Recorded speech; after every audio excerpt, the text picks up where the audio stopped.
name is Danielle. My name is Cassidy. We love you, Glama! Oh, I love you too, Glama girls.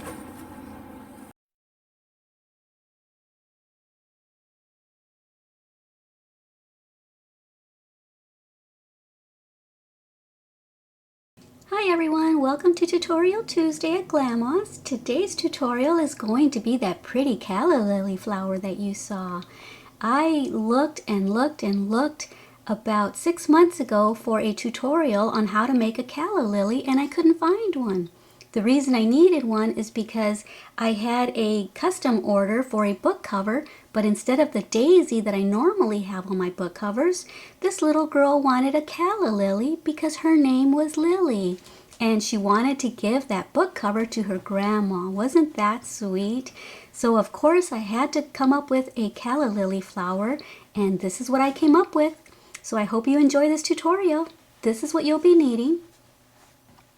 White yarn, yellow yarn, a crochet hook, a pair of scissors, and a tapestry needle. Okay, so to get started with our calla lily, we're going to start with the white yarn, and we're going to make the this portion of the calla lily. It just so happens I happen to have calla lily flowers in my collection of flowers for my classroom. So we're going to start off with a magic ring with the white yarn, and this is the yarn coming from your skein. This is the tail, and what I do is I take this yarn, I wrap it around my fingers, bring this yarn behind that loop that I just made. I lift it up with my hook, but then with this finger I bring it back this way and yarn over with it, and I pull it through the loop, and there we go. And so now what we're going to do is we're going to have 8 single crochets in here, but I'm going to show you something that is new to me, and I don't know if you notice that when you work in the round and you join that end of the row with the beginning stitch, there's always a little gap right there. Well, I don't like that little gap. So what I'm going to do is I'm going to make another single crochet, and we're going to ignore it later when we get ready to attach it. We're going to skip over that one and attach it to the second single crochet that I made. And the reason we're going to do that is because that first single crochet that we ignore is going to cover up that gap that we normally have. Okay, so let's make 9 single crochets. Here's one, and I'm going to put a marker on that one so that we know that that's the one that we're going to ignore later on. Okay, so you can do that if you want, unless you think you'll remember to ignore that first single crochet.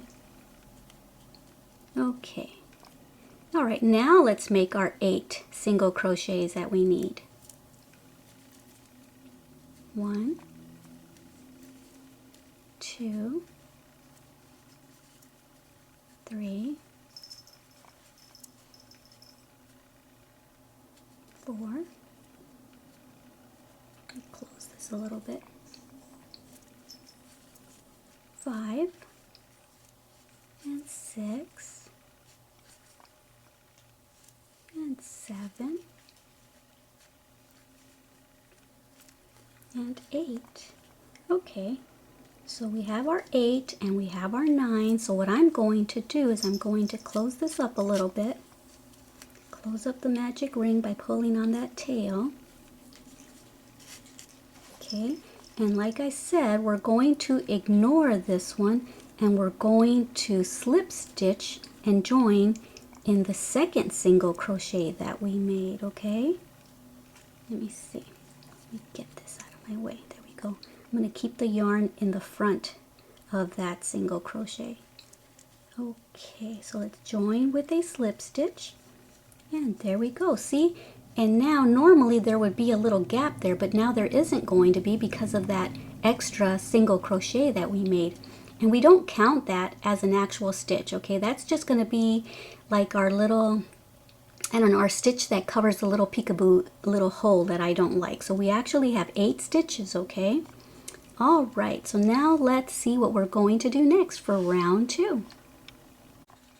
Okay, so for round 2, we're going to be using half double crochets. And once again, I'm going to use this chain 2, which is what we need for a half double crochet. I'm going to use that. Normally we count that as a half double crochet. Well, I'm not going to, because when I get ready to join at the end of the row, I'm not going to join here. I'm going to skip it and join into the first half double crochet that I make. So what I'm going to do is I'm going to make 2 half double crochets right back into that spot where I just made that chain. Here's one. And here's my second one. So it appears that we have 3 stitches, but we're not going to count that. That's going to be our little filler, okay, for that gap that I usually don't like. Okay, so now let's go ahead and put 2 half double crochets into each of the remaining stitches, and I'll meet you back here. Okay, so I put two half double crochets into each of the stitches, and here I am at the end, my last stitch. I was going to show you that this right here may appear to be a stitch, but it's not. It's taken up by the chain that's in there. If you look close enough, you can see that the chain is coming out of that little stitch. So don't get confused like I used to when I first started crocheting and think that that's a stitch. I used to wonder, why am I getting more stitches than I started off with? Well, that was why. I used to put another stitch into that, and that's wrong. Okay, so now we're going to join, but remember, we're not going to join at the chain. Normally, I would put that stitch marker to remind me where to join. This time I put the stitch marker at the top of that chain 2 to remind me to ignore it. Okay, so I'm going to tug on this right here a little bit, right there, because normally I don't tug on that, but I want it to appear almost seamless when I get ready to slip stitch into the stitch right after where that stitch marker is. Okay, so there's our slip stitch that we joined with. Now we're going to chain 2. And now we're going to take that stitch marker out from the previous chain 2. Okay, and we're going to put it at the top of this chain 2 to remind us to ignore it when we get ready to join with the slip stitch. Okay, so look at how beautiful that is. Normally that would have been my last stitch, and I would have joined with this. But because I put that extra stitch in there, that chain, and ignored it, it acted as a filler, and there's no hole right there.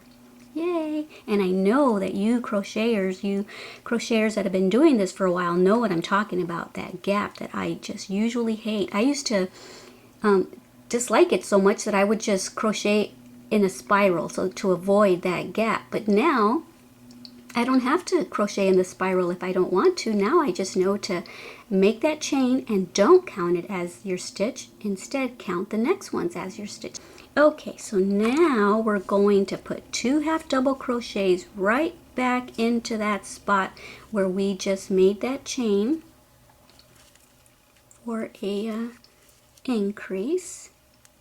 Okay, and now we're going to put another 1, 2 half double crochets into 1. It appears that we have 3 stitches, but we don't because we're ignoring that one. Okay, now let's put 1 half double crochet, and now 2 in the next one. Uh-oh, my hair is in there. Okay, and now let me see. Oh, I said 2, right? So I need to put the second one in there. Okay, and now 1, and we're going to follow that pattern all the way across. We just did 1, now we're going to do 2, then 1, then 2, then 1, then 2, and meet me back here. All right, have fun. Okay, so here I am at the end of my row 3. I did the pattern of 2, 1, 2, 1, 2, and here I am at the end, and I'm going to give this a little tug.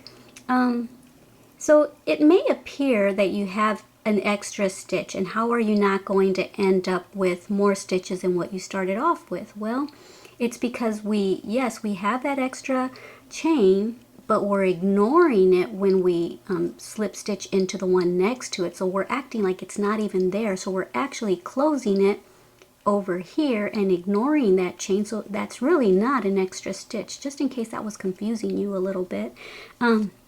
So once again, there's the stitch marker to ignore that chain and slip stitch into the half double crochet right next to it. Okay, and now chain 2 and take this stitch marker off of there and put it right there so we remember to ignore it when we get ready to close the next round. Okay. Alright, so now we're going to repeat the same thing that we just did on row 3. We're going to repeat the same thing for row 4 and then for row 5, okay?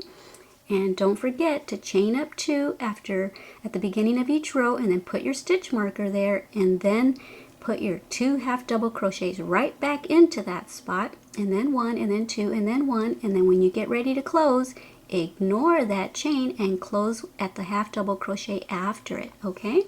All right, I'll meet you back here when I am getting close to the end of my row 5.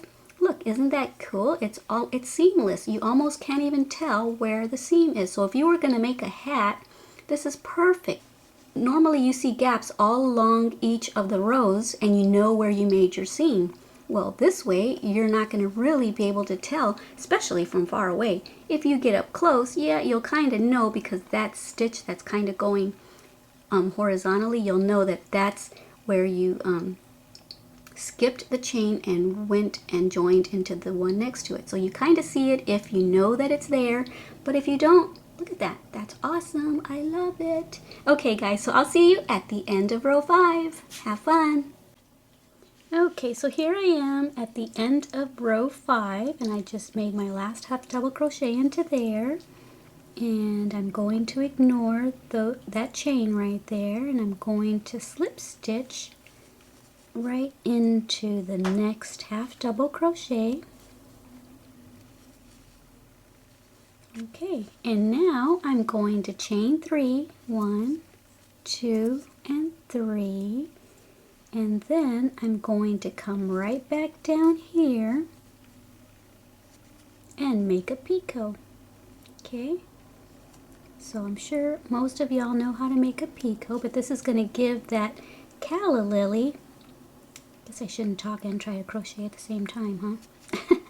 Come right back down to there and slip stitch through to that loop that's on your hook to form your picot. See? And basically what that is doing is making the point like on the calla lily flower. Okay, and so now go ahead and just slip stitch into the stitch next to it. Okay, and chain 1, and you can leave a little tail and cut it. And that's pretty much it. And when we go like this, it's gonna look like a pretty calla lily flower. Yay! Okay, so let's go ahead and cut this right here. Okay,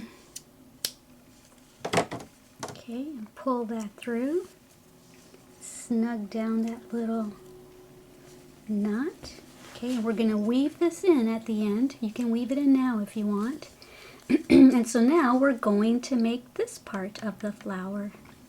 Okay, so yay, it's gonna look cute, it's gonna look adorable. I'm so glad I was able to come up with this pattern, because I know that Lily really wanted to give that book cover to her grandma, and her grandma ended up loving it so much. So I'm glad I just kind of thought about it in my head. Okay, now what does a calla lily really entail? And so I thought, well, I can do that. It might not be exactly like a calla lily, but this is going to be my version of it. Glama's calla lily pattern. Alrighty, we're going to get started with the yellow part now. I'm going to weave in that tail right there. Okay, so I threaded my my tail that was left, and I probably should have left it a little longer because I forgot. It's been a while since I made this calla lily for Lily. And so what I'm going to do is I'm going to weave it all the way down to here to the bottom, and then I'm going to leave whatever tail is left because that's what I'm going to use, this tail from the magic ring and the tail that I weaved down to here, and that's how we're going to sew the yellow part of the flower. We're going to go like this, and we're going to be able to sew the yellow part into the white or onto the white with it. So I just wanted to come back on camera and show you that I wasn't just going to weave it in and hide it. I was actually I'm going to actually bring it down through here, zigzag my way down if I can. Hopefully it's not so noticeable, but hey, at least this is the back of the flower, right? Okay, so just go ahead and do this. Hopefully you watched this video before you started and you left yourself a nice long tail, not like me who didn't leave it too long.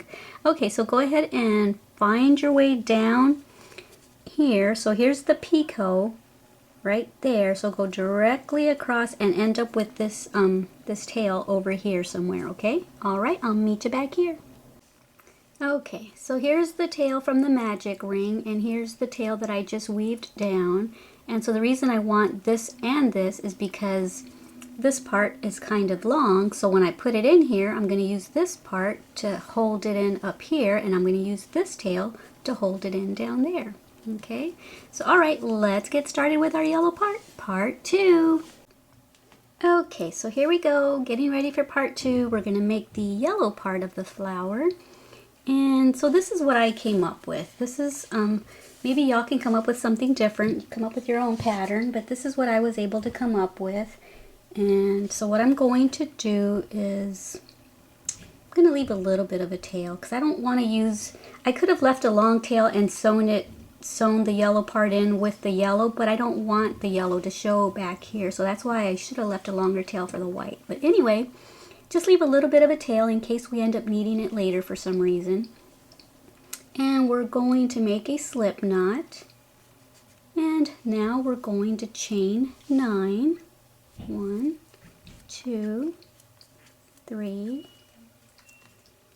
4, 5, 6, 7, 8, and 9. I hope that's enough. Let me see. Yeah, I think that'll work. Wait, let me think. Maybe I should do a couple more. Maybe I'll do 9, 10, 11. Maybe I'll do 12. Hopefully that's not too many. Alright, now we're going to single crochet into the second chain from the hook. Okay, we're just going to do that all the way down, so at the end we're going to end up with 11. Okay, so meet me back here when you're at the end of the chain. Okay, so this is my last stitch right here, my last chain. Single crochet into that, and now we're going to single crochet into that again. Okay, and now we're going to turn our work, and we're going to work on this side of the chain. And so we've got 2 in here. We're going to go to the next one and make a single crochet, and we're going to do that all the way down.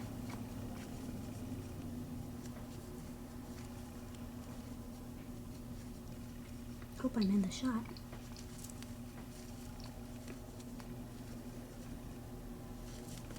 Oops. Fumble fingers. Where am I? Right here.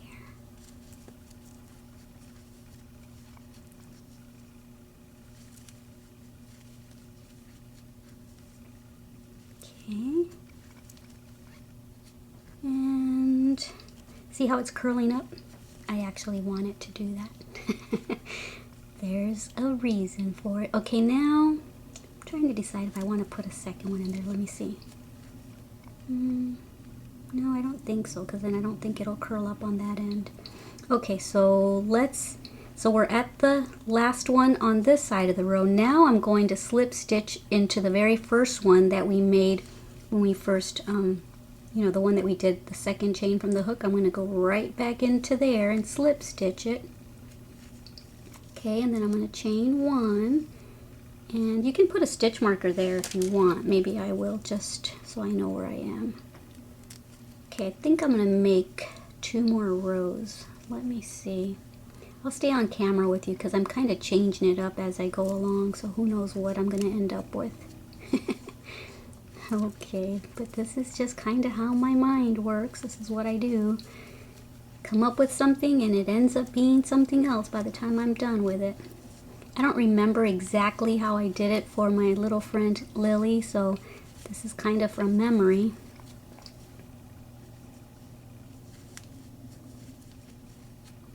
Okay. And here's this one. Can't tell. Do I want to put a second? Okay, hold on. Yeah, I'll go into here. Where's the stitch? Go into here. Do I want to put a second one? No, I think I want to close it up and just go right back into this one now. So don't really listen to me, just watch what I'm doing. Watch my hands instead, because I'm talking to myself as I'm going along. Okay, come on, get in there. You can do it. There we go. Okay, so yeah, it's kind of doing what I want it to do. Okay, let's continue on. Single crocheting.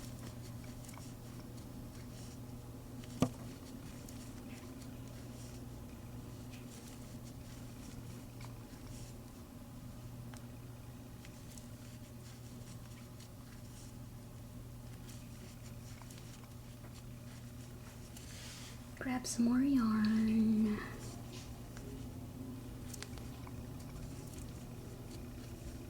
Okay. Now here's this stitch.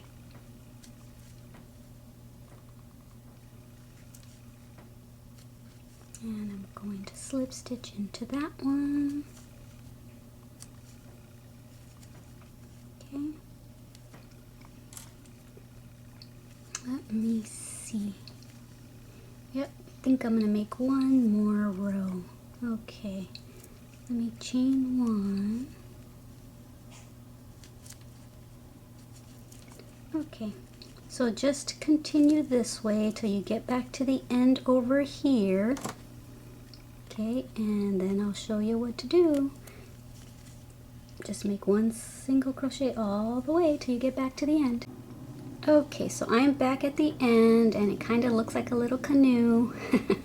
I just slip stitched right there, and now I'm going to chain 1, and I'm going to leave myself, I probably could use this tail, but I don't think I left it long enough, so I guess I did need a long tail after all with the yellow.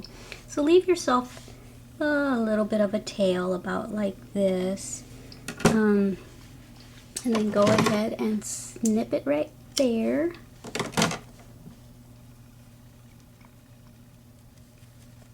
Okay, and then pull that through and then snug down that little knot like I always do. And now, since we left that tail, let me see, do I want to use this side? This is actually the right side, so I think I will use this side. Let me see. Do I like it like that, or do I like it like that? I actually think I like the wrong side better. So what I think I'm going to do is I'm going to pull this tail that we initially started with, then pull it inside, and I'm just going to nip it a little shorter. Okay, and then I'm just going to tuck that in and hide it. And now go ahead and get your tapestry needle and thread this through it, and I'll meet you back here when I get my needle.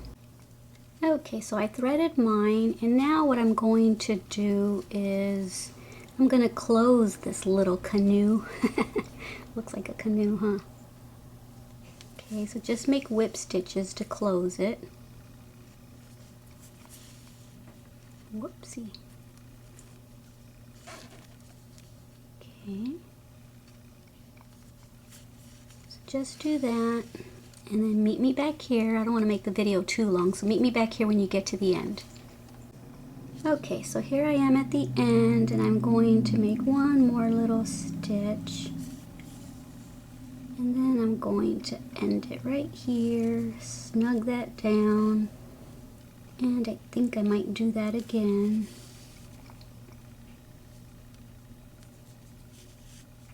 Okay, and now since it already has a knot, it's not going to come through. So what I'm going to do is I'm going to just stick it in here somewhere. Okay, and come out the other end. Give it a little tug. See, I know it's pulling it too tight, but you'll see why. I'm going to give it a little tug. Grab my scissors, nip it, and then you can let go, and the tail is hidden in there. Yay! Okay. All right, now go ahead and thread your needle on this part of your the opposite end of the picot end over here. Yarn, thread that through your needle, and I'll meet you back here. Okay, so I've got this part threaded. Hopefully you left your tail longer than I did. And so find the end that you like best. If you like that side better than this side, decide which one you like better. I have no clue. This one's not as nice as this one, but I kind of like how it's angled, kind of different.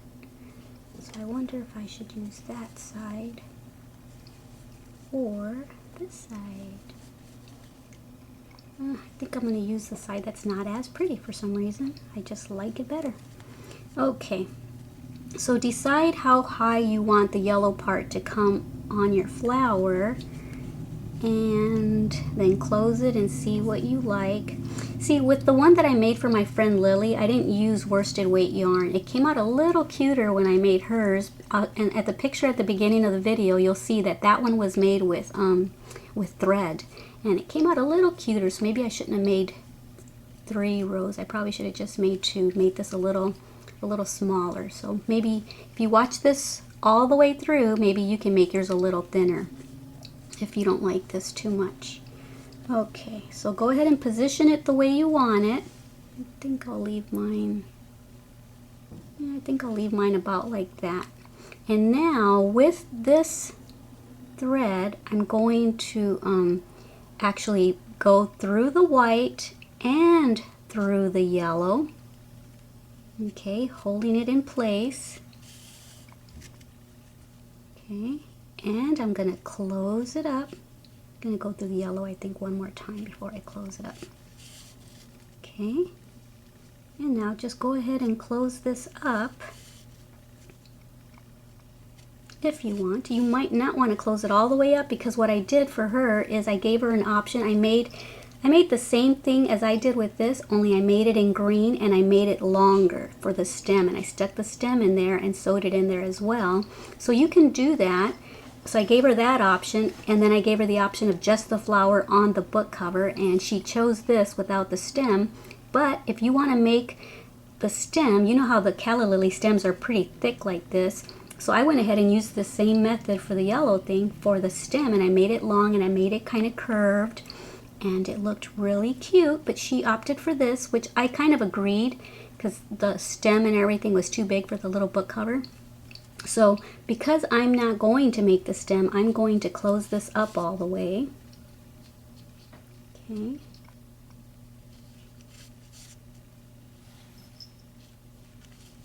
And now I'm going to go like that. And I'm going to go like that again. Forming a little knot. Now I'm going to stick it through here so I can hide it. Okay. And now grab your scissors. Just trim it in there. And it'll disappear. Yay! Okay. Now you can leave it like that, but I didn't like the fact that it was going to be going like that. So that's why I asked you to leave this thread here, because now I'm going to kind of sew this part of the yellow closed, okay? And you can even if you don't like if you don't like the calla lily this open, you can even sew this even more closed and make the calla lily a little less open, a little more like it hasn't bloomed quite as much yet. Okay, I probably should have gone up a little bit. So anyway, go ahead and thread this part of your magic ring tail and meet me back here. Okay, so I've got mine threaded, and now I need to figure out how I want this. I gotta put it just so, because once I sew it, it's sewn. Okay, I think I'll put it there. And I think, see, I'm just going through here. I'm going from the back in through the inside, going through the yellow, go a little bit lower. Yeah, going through the yellow, and I'm going back to the outside of the white. Okay, and you can just do that a couple times.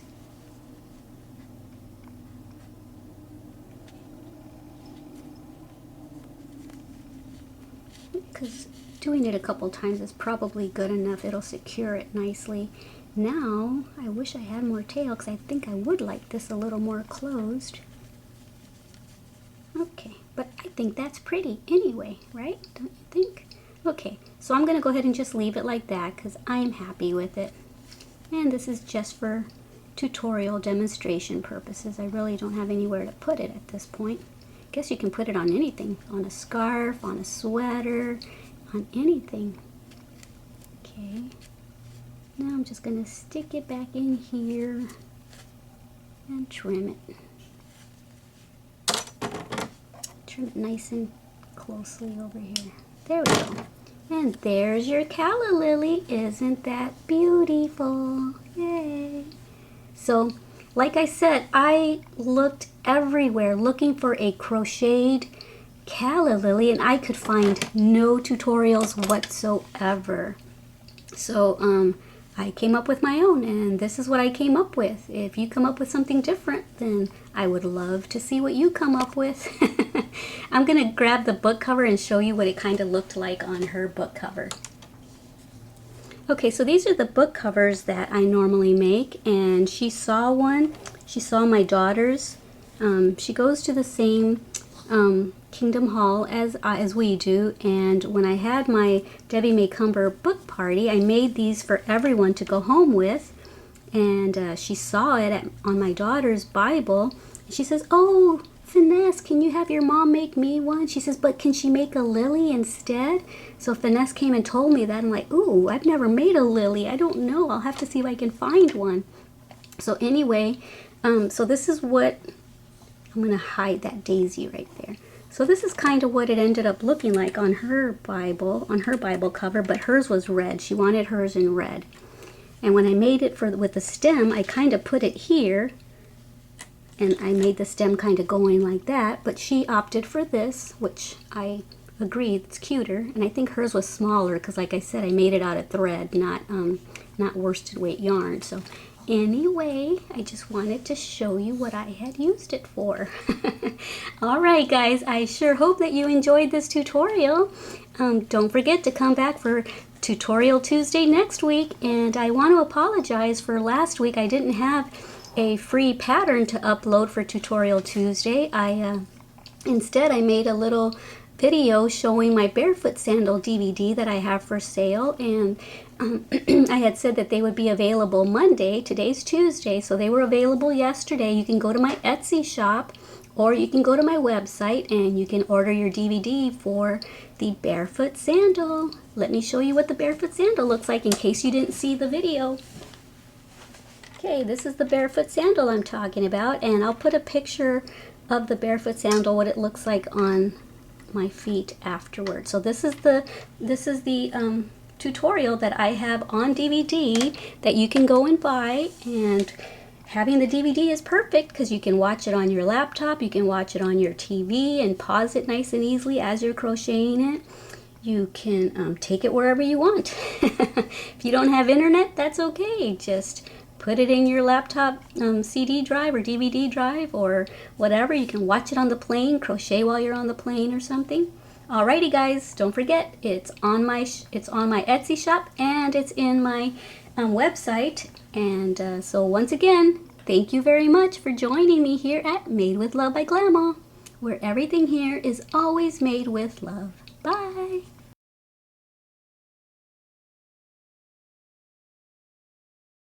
Thank you for watching our Glama's channel.